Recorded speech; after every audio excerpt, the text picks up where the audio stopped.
Howdy, Jacob here. So today I'm going to go over an example of how to calculate the present value of cash flows and earnings on specific companies. Today I'll be doing an example on Google. And so I'll have two examples of calculators. The first one is the most general. It's most similar to how you calculate the present value of bonds. The second one is going to be a little bit different, and this is going to be the calculator that I will use on all of the companies that I do present value of earnings with. But first, let's do a quick example of the most common one that most people see, and it is the present value of earnings and free cash flow with a terminal yield based on final price to earnings and final price to free cash flow at the end of the 7 years. I chose 7 years because historically, over the last 100 or so years, a cycle takes roughly 7 years. And so this is saying that whatever cycle we're in right now, 7 years from now, should be, I'm not saying we'll be at a similar point in that cycle, but to me, that makes the most sense in calculating the duration, as well as if you go beyond less than 5, then it still seems a bit short term. If you go greater than 10, you're really betting on market activities that I am not sure of, such as where will Google be in 20 years? I have no idea. I'd assume it'd probably be doing well, but who would have thought 20 years ago that Kodak, or 30 years ago, Kodak would be nothing, Nokia would be nothing, all that. And so my duration I've chose is essentially arbitrary, but the 7 years is really because a cycle historically on average takes about 7 years. And so right here I have the revenue, I have the earnings margins, free cash flow margins, shares, which don't matter for this calculator, but will in the next one. And then here are my assumptions on revenue growth, net income and free cash flow margins, as well as terminal price to earnings, free cash flow. And then I will be using a 15% discount rate for most companies. In the next example or next calculator, I'll go over what the 5 things to do with free cash flow are, and I'll explain there why I might change that figure. But here we have just revenue multiplied by the earnings assumption. So revenue times 10 times 1.1 times the earnings margin, and then discount that 1 year. Same for years 2, 3, 4, 5, 6, 7. And then at year 7, I will also be using the terminal values. So the earnings that it will be multiplied by the terminal. In this case, it is 20. And that gets us to present value of earnings and free cash flow of roughly $112 and $107. If I compare that to today's price, you'll see that it's about 17 and 20% below. And so these would be the prices that I think I could get a 15% return on based on these assumptions. And this is the price it is now. So if I want that 15%, I'd wait until it got to roughly that price. And so we'll see in the next example, this will be the calculator that I will be using on all of my individual stock present value of earnings and free cash flow. And I'll point out some of the differences. But first, I want to remind everybody what you can do with free cash flow.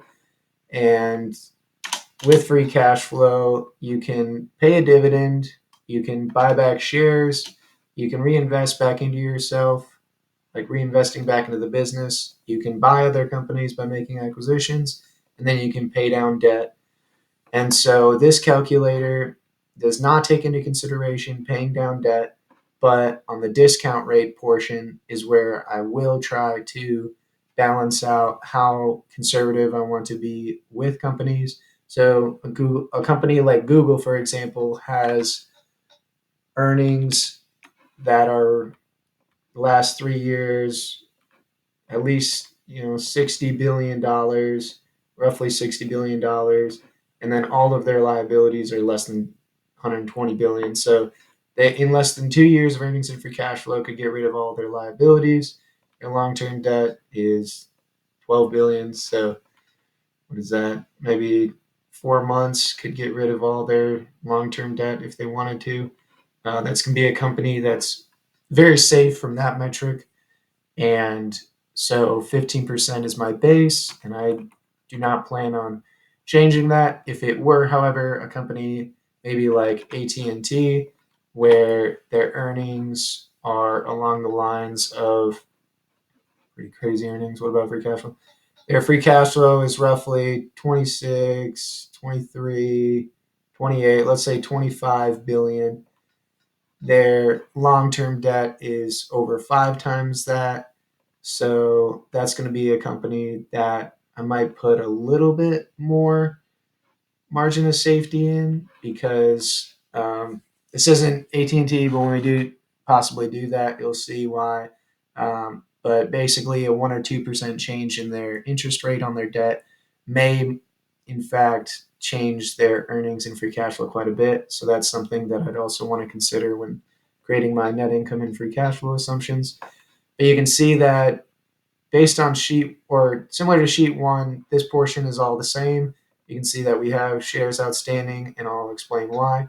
So the biggest difference is that instead of doing the basically earnings times the revenue at that particular point and summing up all those, I am saying that when you reinvest in yourself or make acquisitions, that's going to be shown in the revenue growth year over year. So when we see 21, 19, 14, 20, 23%, that's inclusive of acquisitions, and that's inclusive of reinvesting back into yourself.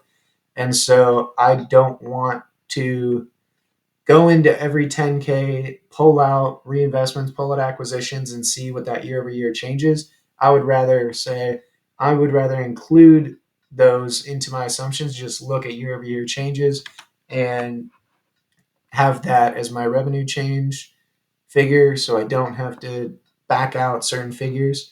And then for buying back shares, that matters when you sell the stock. And then when you pay dividends, that'll be the only time that this calculator calculates the present value between 1 and 6, because you will be receiving those dividends between owning the stock. So this example is saying if I bought it at time 0, sold at time 7, for a company like Google that doesn't have dividends, I get no cash flow between 1 and 6. I see price appreciation, but that doesn't give me cash flow. And so here we're saying I have price appreciation, but I don't get anything to me until I sell. And so at time 7, I have the revenue at time 7 multiplied by the margin, net income margin, and free cash flow margin, and then divide that by the number of shares that will be outstanding. So that'll be the 12.5 billion times essentially 0.98 to the power of 7. And then I will use a 20 price to earnings and free cash flow in this example to get to my estimate of earnings, estimate of the price based on earnings, estimate of the price based on free cash flow. And you can see that this calculator calculates $92 to $88 with a current price of 134, and this calculator calculates 112 to 107 with the exact same assumptions, with the only difference being the share change, since this is inclusive of share change and dividends here. But as you can see, if I did not want to include reinvesting into yourselves or making acquisitions, I would have to I would likely have to change this revenue number, because revenues will change for reinvestments and they will change for making acquisitions. And so that's why I feel like this calculator makes the most sense when you're trying to show what the free cash flows of companies look like based on owning a stock. Because again, if you own a stock that doesn't pay dividends, you don't see that free cash flow get to you. You just have price appreciation.